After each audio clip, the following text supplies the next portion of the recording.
J'ai vraiment une tête de mouche avec ça, c'est terrible. Hello à tous, bonjour, bienvenue dans cette nouvelle vidéo. Je vous la tourne un peu à l'arrache aujourd'hui parce que je reviens de run, j'ai enfin repris. Et je me suis dit, je vais tourner cette vidéo avant de rentrer chez moi, avant de remonter. Parce que sinon j'aurais peut-être la flemme de le faire et je vais faire quelque chose tout de suite, quelque chose de bon pour moi, pour vous, pour le business. Et je suis tout rouge, je ressemble à une tomate. Il y a une question que je me posais et qui m'est souvent posée. On le voit de plus en plus sur internet actuellement avec les algorithmes Facebook qui sont un peu plus cléments de nouveau. Et donc quand vous publiez quelque chose, il y a un peu plus de retours, un peu plus de commentaires, un peu plus de likes, etc. Et donc forcément, quand il y a des choses comme ça qui arrivent, il y a toujours un truc aussi qui vient avec, c'est la critique. Alors je parle pas ici des haters, hein, ceux-là c'est des trolls, hein. C'est-à-dire qu'on les enterre sous un pommier ces gens-là, donc c'est pas très important.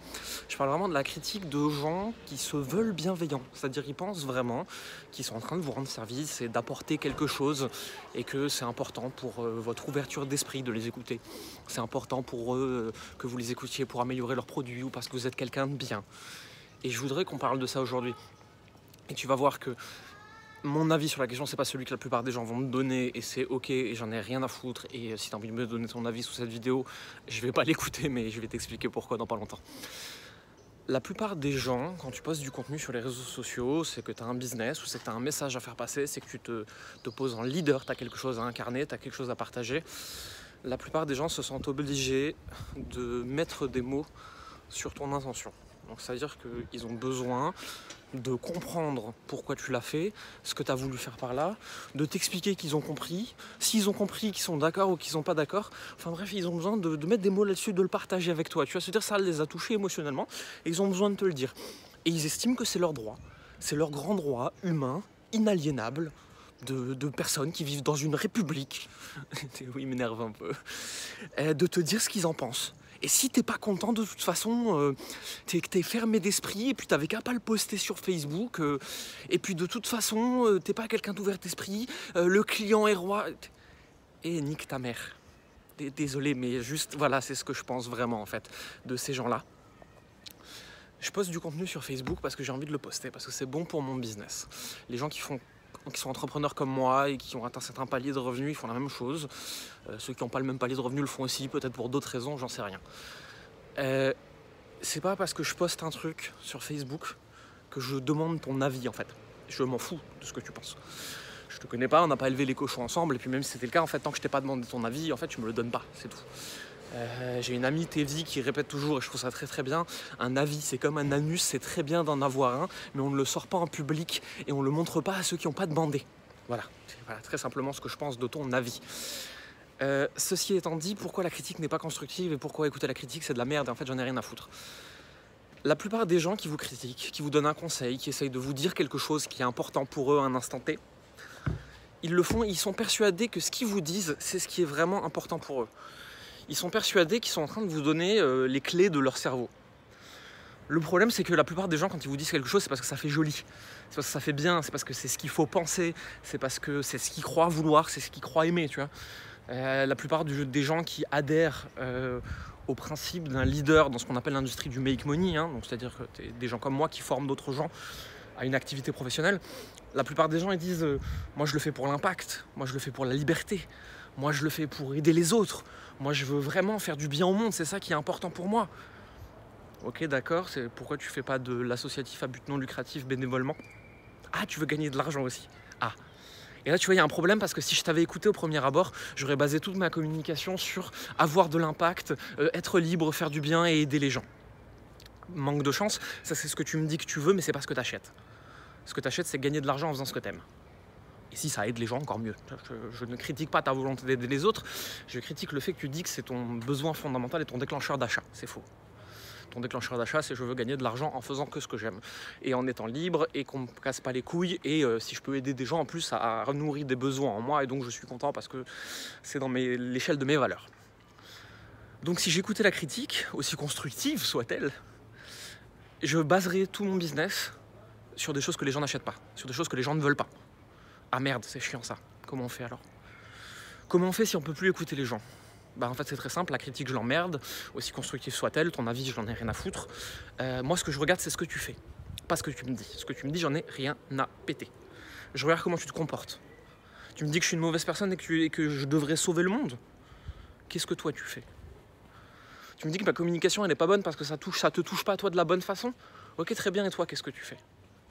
Je regarde tes actes et je regarde pas ce que tu m'en dis. Parce que les gens ils disent toujours beaucoup de choses et certains en plein de bonne foi, d'autres pas du tout. Et au final on se rend compte que les actes sont beaucoup plus importants que les mots en fait. Et la critique du coup c'est pas constructif en fait. J'ai pas besoin d'être plus ouvert d'esprit, j'en ai rien à foutre en fait. Si sur un débat philosophique que je vais avoir le soir avec un verre de vin, avec la personne qui partage ma vie ou avec des amis, là j'ai envie d'ouverture d'esprit parce que je suis là pour échanger, j'ai sollicité une opinion contraire à la mienne ou différente de la mienne ou comme la mienne pour avoir une discussion intéressante, pour avoir un débat, des choses comme ça. Mais quand je fais du business, en fait, je partage mon point de vue pour qu'il résonne avec mes clients, pour que les personnes qui ne sont pas encore mes clients mais qui pensent comme moi se disent j'ai envie de travailler avec cette personne. Et en fait, tous ceux qui ne sont pas d'accord avec moi, je les emmerde. Je n'ai pas besoin d'eux, en fait, ils ne m'intéressent pas ces gens-là. Mais pourtant, ils continuent à donner leur avis. Et je trouve ça rigolo, en fait, parce que ça sert à rien. Est-ce que moi, je rentre dans ta cuisine pour te dire que la peinture, elle est moche? Non, sinon tu me reçois avec une hache et tu me dégages directement de ta cuisine. Je suis en train de faire une vidéo dans la rue, c'est marrant. Je fais une parenthèse. T'as déjà remarqué quand tu fais des vidéos dans la rue, les gens ils te regardent toujours très bizarrement en fait. C'est genre t'es un vlogueur voyage, tu dois être un mec important en fait. T'es pas juste un débile avec son téléphone en train de tourner une vidéo en tenue de run, en train de transpirer et qui pue. De manière générale en fait la vie des autres je m'en fous. Ce qui m'intéresse, c'est la vie de mon associé, c'est la vie de ma famille quand je leur demande, c'est la vie de la personne qui partage ma vie quand je lui demande, c'est la vie de mes clients, parce que mes clients, en l'occurrence, si c'est les clients que je veux, en fait, hein, si c'est ceux où j'en veux plus des comme eux, bah en fait, ce qu'ils pensent m'intéresse, ce qu'ils font m'intéresse encore plus, bien évidemment. La vie de mes prospects sur pourquoi ils passent ou ils passent pas à l'action, ça m'intéresse. La vie des gens qui travaillent avec moi, les coachs que j'accompagne, sur qu'est-ce qu'ils ont trouvé difficile dans mes méthodes, qu'est-ce qu'ils ont trouvé facile, ça m'intéresse beaucoup. Sur qu'est-ce qu'ils ont réussi à faire et qu'est-ce qu'ils n'ont pas réussi à faire, ça m'intéresse. Pourquoi il y a un exercice que je leur donne, ils n'arrivent pas à le faire, vraiment, ça passe pas, ça m'intéresse. Ce que des gens qui sont pas mes clients, qui seront jamais mes clients, qui sont opposés à ce que je pense, notamment par exemple les kékés tunnel yacht webinar, là j'ai 20 ans, je vais t'apprendre à devenir riche. Rien à foutre de ces gens-là, rien à foutre du tout, c'est pas du tout important ce que vous pensez de moi. C'est pas grave, regarde, tu vois, ça, voilà. Voilà, ça c'est moi. Donc désolé, la Rolex elle est rangée à la maison, je l'ai pas mis depuis 2 mois parce que le confinement oblige, j'ai pas besoin de savoir quelle heure il est. Et j'ai pas besoin de montrer que j'ai de l'argent, je m'en fous. C'est justement en général de l'argent quand on a, t'as moins besoin de montrer que t'en as, hein. À moins que t'aies une raison particulière de vouloir le montrer, mais ça c'est entre toi et toi-même. Donc bref, l'opinion des gens m'en tape. Et c'est aussi pour ça qu'il y a autant de coachs qui viennent et qui veulent travailler avec moi. Parce qu'ils me disent ouais Jérémy, la façon dont tu fais les choses, moi elle me plaît, elle me parle, je me reconnais, j'aimerais bien avoir plus de ça dans ma vie. Et c'est ce que je donne en fait. Je donne aux coachs un moyen d'être eux-mêmes, un moyen d'être bienveillant, un moyen d'être authentique et pourtant de gagner de l'argent. D'avoir une activité qui leur permet de gagner de l'argent en étant vraiment ce qu'ils veulent être. Et ça, je suis capable de le faire seulement et seulement si j'en ai rien à foutre de ce que les autres gens pensent de moi. Et que j'essaie pas de me construire en fonction des valeurs de quelque chose que j'ai vu sur internet ou ce que les gens ils pensent ou ce qu'ils disent. M'en fous, ce que vous pensez, m'en fous, m'intéresse pas. J'ai pas le temps pour ça. J'ai bien assez de gens qui comptent pour moi que j'écoute déjà, ça fait déjà beaucoup. Hein, pour en plus écouter les autres. Et donc je voudrais finir cette vidéo là-dessus. Si tu veux vraiment, en tant que coach, avoir une activité qui est alignée avec tes valeurs, qui te permet d'être authentique, bienveillant, de ne pas mentir à tes clients, de ne pas leur proposer de faire des choses impossibles, et pourtant d'avoir des résultats. Si tu veux gagner de l'argent, tu as le droit, c'est pas une mauvaise chose. Hein. Tu as le droit de gagner plusieurs milliers d'euros par mois parce que tu fais une activité qui te plaît et tout, hein, c'est pas du tout un problème. Hein. Si tu veux faire ça, il va falloir que tu te détaches de la vie des autres, parce que sinon tu pourras jamais être toi et tu pourras jamais être vraiment épanoui. Maintenant, si tu veux en savoir plus sur ce que je fais, parce que cette vidéo t'a parlé, parce que ça t'a intéressé, etc., ce que tu peux faire tout simplement, c'est aller dans les liens que je te mettrai dans la description. Je vais te mettre plusieurs choses.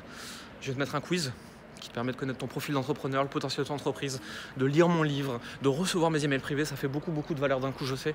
Mais parce qu'en fait, comme ça, tu peux décider très vite si tu me détestes ou si tu m'adores. Et je peux faire que tu décides vite, comme ça, tu peux vite décider de travailler avec moi ou vite décider de passer à autre chose. Et comme ça, tous les deux, on perd pas de temps. En fait, ça, c'est très bien, je trouve. Et à côté de ça, je te mettrai le lien du programme Mercure, qui est notre programme d'accompagnement pour les coachs, qui les aide à attirer naturellement des clients en étant naturel, authentique, sans mentir, sans tunnel, webinaire, kéké, lambeau, publicité Facebook, là, tout ça qu'on n'aime pas. Voilà. Si tu penses que cette vidéo elle peut aider quelqu'un à ce stade, partage-lui. Je suis sûr que ça fera du bien à quelqu'un. Je suis sûr qu'il y a quelqu'un qui a besoin d'entendre ça aujourd'hui. Si tu as trouvé la vidéo cool, bah, mets simplement un pouce en dessous en fait. Hein. Et si tu as une question, n'hésite pas à la poser en commentaire. De toute façon, c'est moi qui réponds à tous les commentaires sous chacune de mes vidéos. C'est moi qui prends le temps. C'est très important pour moi. Est-ce que je peux te dire autre chose? Sois toi-même, kiffe, Tous les autres sont déjà pris en fait. C'est le meilleur moyen de plus jamais avoir de concurrence, c'est d'être toi-même. Le meilleur moyen de que plus personne te fasse chier en fait, c'est de dire ouvertement j'en ai rien à foutre de qui vous êtes, j'en ai rien à foutre de ce que vous faites, moi je fais ce que je veux, moi je trace mon chemin. Moi j'ai pas d'identité, j'ai pas d'ego, je m'identifie pas aux autres en fait. Et je fais ce que j'ai envie de faire. Voilà, à très bientôt.